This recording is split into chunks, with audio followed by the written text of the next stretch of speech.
তাহলে যেই কথা বলতেছিলাম, ভাগ্য গুণে এমন একজন নবী পাইছি, যেই নবী জান্নাতের মধ্যে যখন প্রবেশ করলেন, ফেরেশতা জিবরাইল বললেন, ইয়া রাসূলুল্লাহ, আপনি যদি জান্নাত থেকে বের না হন, আল্লাহ আপনাকে বের করে দিবে না। দিবার পারবে? পারবেও না। আল্লাহ কি ওয়াদা খেলাফ করে? লা ইউখলিফুল মিআদ। জোরে কোন লা ইউখলিফুল মিআদ। আল্লাহ কোনোদিন ওয়াদা খেলাফ করে না। আল্লাহ যদি বলে জান্নাতে কেউ প্রবেশ করলে ফাদখুলুহা, কেউ যদি প্রবেশ করে খালিদিন, সে চিরস্থায়ীভাবে জান্নাতে থাকবে, আল্লাহ কি ওয়াদা খেলাফ করবে?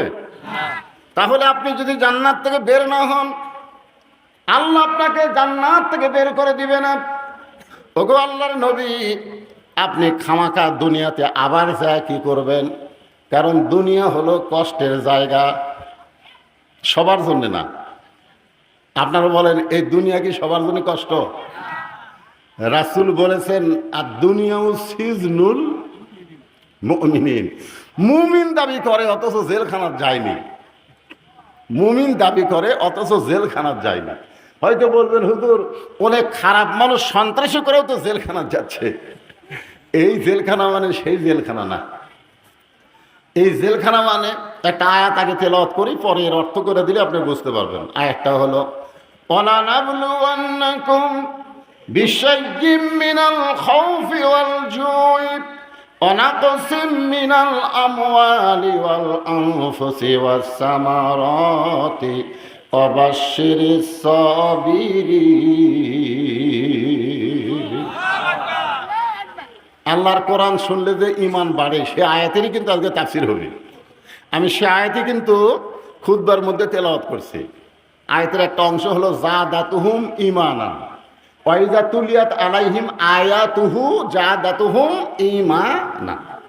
মানে কোরআনের আয়াত শোনার পরে ঈমান বাড়ে না কমে? তো ঈমান বাড়ার লক্ষণ কি চুপ থাকা? আজকে আমাদের বাংলাদেশের মুসলমানের ঈমান খুবই দুর্বল, যার কারণে বাতিলের কাছে চুপ হয়ে গেছে। জোরেখন কথা ঠিক কিনা? জালেমের জুলুমের কাছে চুপ। সবাই বলতেছে কথা বললেই বিপদ, ভাই চুপ থাকাই ভালো। জীবন বাঁচান ফরজ। হাইরে, জীবন বাঁচান ফরজ। ঈমান যাহাই হয়ে যাক ভাই, জীবন বাঁচান লাগবে ভাই, কথা বলা যাবে না। এই খালি কথা না বলার কারণে আজকে বাংলাদেশে জালেমের জুলুম বাড়তেছে দিন দিন। দরকার কথা ঠিক না, কথা বলা লাগবে। আল্লাহর কোরআন তেলাওয়াত শুনলেন, দুই একজন আল্লাহ আকবার করেন, বাদ বাকি করলেন না। ফেরেশতারা বলবে, আল্লাহ এরা আর আল্লাহ আকবার বললো, আর এরা করলো না, কারণ কি? আল্লাহ বলবে, যারা আল্লাহ আকবার বলেছে এরাই মুসলমান, আর যারা বলেনি এরা মুসলমানের মধ্যে কি? আমি আর করলাম না, আপনারাই করলেন। আল্লাহ কোরআনে বলেন, ওয়ামিনান নাসি মান ইয়াকুলু আমান্না বিল্লাহি ওয়া বিল ইয়াউমিল আখিরি ওয়া মা হুম বিমুমিনিন। মানুষের মধ্যে এমন কিছু মানুষ আছে, বুঝলেন, যারা বলে আমরা আল্লাহকে বিশ্বাস করি, আখিরাতকে বিশ্বাস করি, আল্লাহ বলেছে, এরপরেও তারা মুমিন না। এরপরেও তারা কি নয়? তারা মুমিন নয়, তারা হলো মুনাফিক।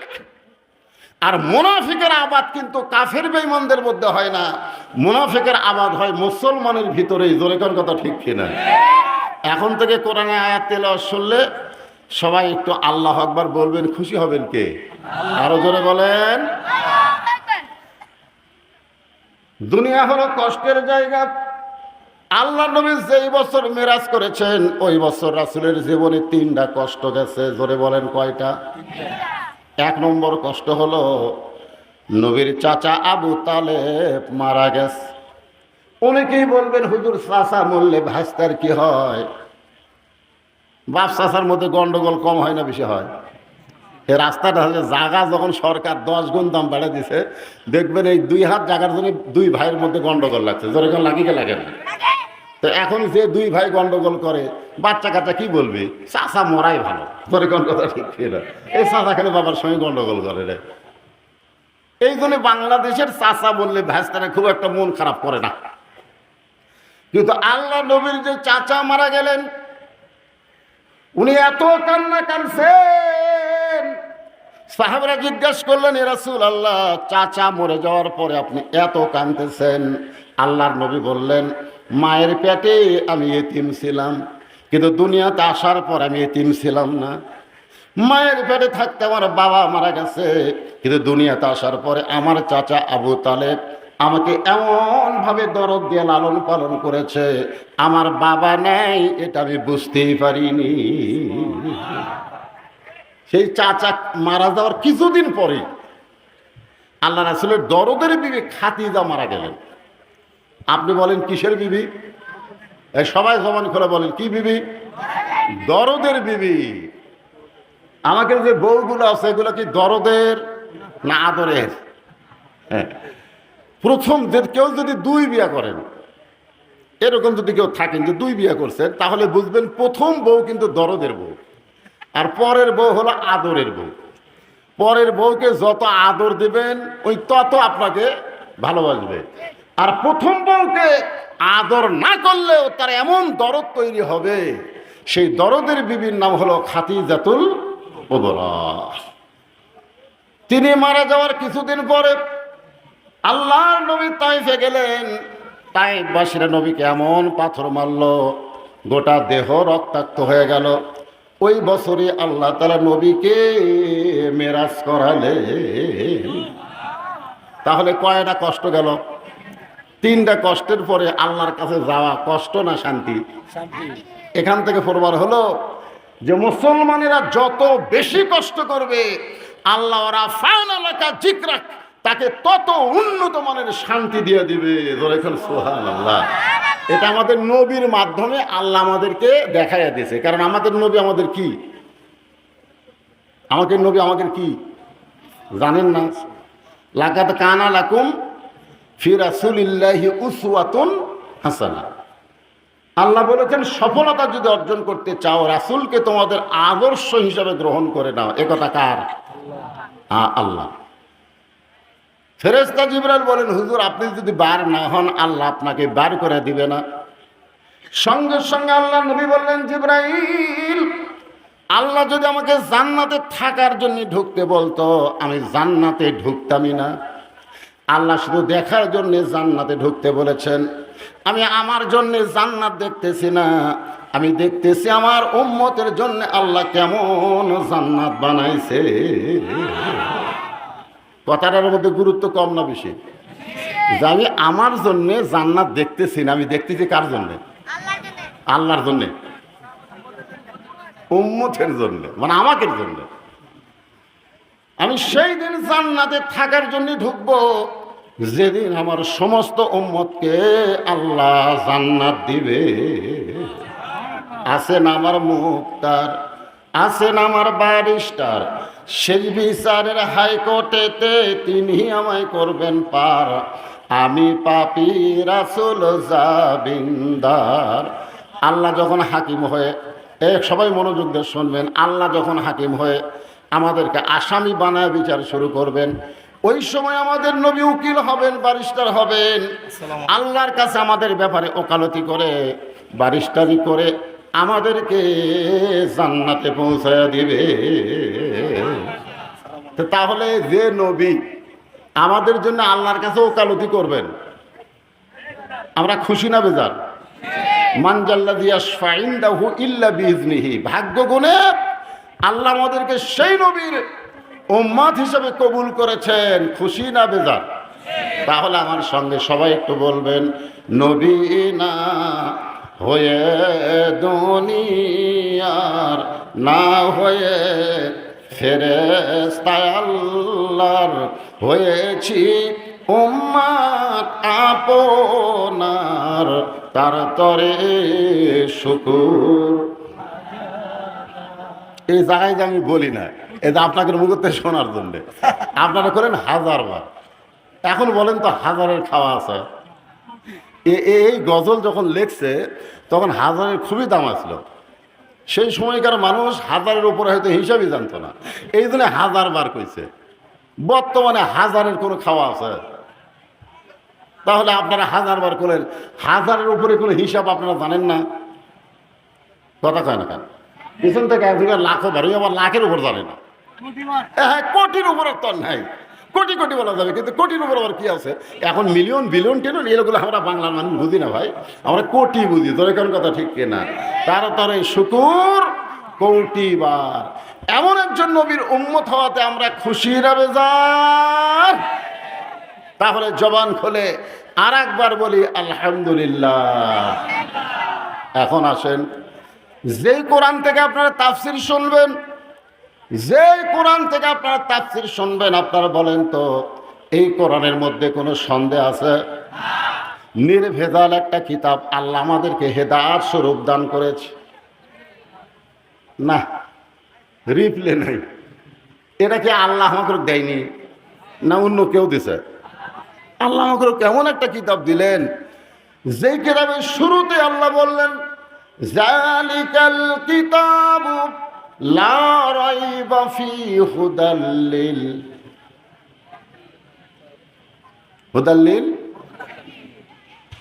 দেখেন, এই জায়গাতেই হলো শিক্ষা। কারণ কোরআন শরীফের আলোচনা শোনা আর কোরআনকে মানা দুইটাকে এক। আমাদের বাংলাদেশে ওয়াজ কম হয়, ওয়াজের সিজন পার হয়ে, এটা কিন্তু ওয়াজের সিজন না। আরে ডালও না, কিসের ডাল? বৈশাখ মাস আবার কিসের ডাল? ও হয়, ভোটের সিজন। এই সিজনে ওয়াজ করা, আমার কয় হুজুর আগামীকাল যেখানে মাহফিল আছে আমার মান্দা, বলতে যে হুজুর দোয়া করুন বৃষ্টি যেন না হয়। আমি এবার বৃষ্টির জন্য সালাতুল ইস্তেসকা নামাজ পড়া হলো, সবসময় বৃষ্টির জন্য দোয়া করা হচ্ছে, আর তোমরা বলতে যে বৃষ্টি যেন না হয়। আমাদের মাহফিল হয়ে গেলে হোক হুজুর। এখন প্রত্যেক দিনই মাহফিল আছে, আর এইটা কিন্তু ওয়াজের সিজন না, এটা হলো আন সিজন। জোরে কোন কি সিজন? আন সিজন। একটু মনোযোগ দিয়ে শুনবেন, যেই কথা বোঝানোর জন্য বলতেছি। তারপরে এতগুলো মানুষ আমার সামনে বসে আপনারা শুনতে আইছেন, আল্লাহ বলেন শুধু শুনলে হবে না, সামিনা ওয়া তাআনা। কারণ শোনার দিক দিয়ে আবু জেহেল হলো 1 নম্বর। আপনারা তো বসে আছেন, বসার ব্যবস্থা করে দিছে। আর আল্লাহ নবী যখন কোরআন তেলাওয়াত করত, আবু জেহেলের বসার কোনো চান্স নাই। নবীর সামনে দাঁড়ায় থেকে যে ওয়াজ শুনবে, কোরআন শুনবে, সেই সাহসও নেই।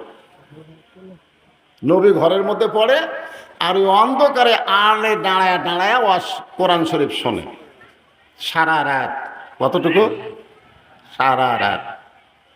সকালবেলা মিটিংয়ে গিয়ে আবু জেহেল বলতেছে, এত সুন্দর কোরআনের বাণী, রাতটা কোন দিক দিয়ে গেল আমি বুঝবারই পারিনি। সুবহানাল্লাহ কন্যা কেন? আবু জেহেলকে কোরআনের বিপক্ষে কছে না পক্ষে কছে? তো সুবহানাল্লাহ কন্যা কেন? ভালো কথাই তো বলছে, যে এত সুন্দর কোরআনের বাণী, আমার রাতটা খাড়া হয়ে শুনতে শুনতে কোন দিক দিয়ে গেল আমি বুঝবারই পারিনি। এখন চিন্তা করেন, আবু জেহেলের কাছে একজন উকিল ছিল, তেলতেলা নেতা। জোরে কন কি নেতা? তেলতেলা। ওই তেলতেলার নাম হলো আবু সুফিয়ান। ও বলে, নেতা, যে কোরআন শুনতে রাত কোন দিক দিয়ে গেল বোঝা যায় না, সেই কোরআন গ্রহণ করলে অসুবিধা কি? শুনতেই যদি এত মজা লাগে, সেটা ধরলে অসুবিধা কি? একটা হলো শোনা, একটা হলো ধরা। আপনারা বলেন, আমাদের যে যুবকগুলো শুনতেছে, এদেরকে যদি এখন বলা হয় এই কোরআন শরীফটা একটু ধরো তো বাবা, ধরার পারবে? ওরা চিন্তা করবে আমার যে শরীরের অবস্থা ভাই, এখন এটা ধরার কোনো উপায় নাই। হ্যাঁ, কোরআন শরীফ ধরবার গেলে প্রথম শর্ত হলো লা ইয়ামাসসুহু ইল্লাল মুতাহহারুন। ততক্ষণ পর্যন্ত তুমি ধরা তো দূরের কথা, কোরআন স্পর্শই করতে পারবে না যতক্ষণ তুমি পবিত্র না হবা। তাহলে কোরআন ধরতে গেলে যদি পবিত্র হওয়া লাগে, সেই কোরআন কেউ যদি গ্রহণ করে, সেই মানুষটা কত ভালো মানুষ হবে। আজকে তাফসীরুল কোরআন মাহফিলে আমাদের জানার অধিকার আছে না নাই? আমি সেই কথাগুলোই তো আপনাদের একে একে বলবো ইনশাআল্লাহ। ইতিমধ্যে একজন নেতা এসে গেছে, আর নেতা আসবে না? না, এমপি সাহেব আসবে না? আপনি শেষ?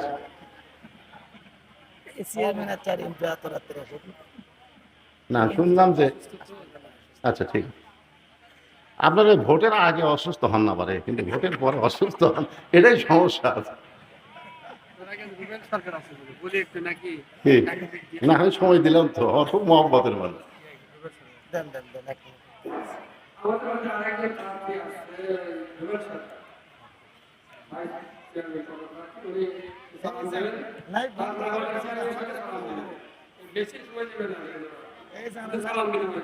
বন্ধ করো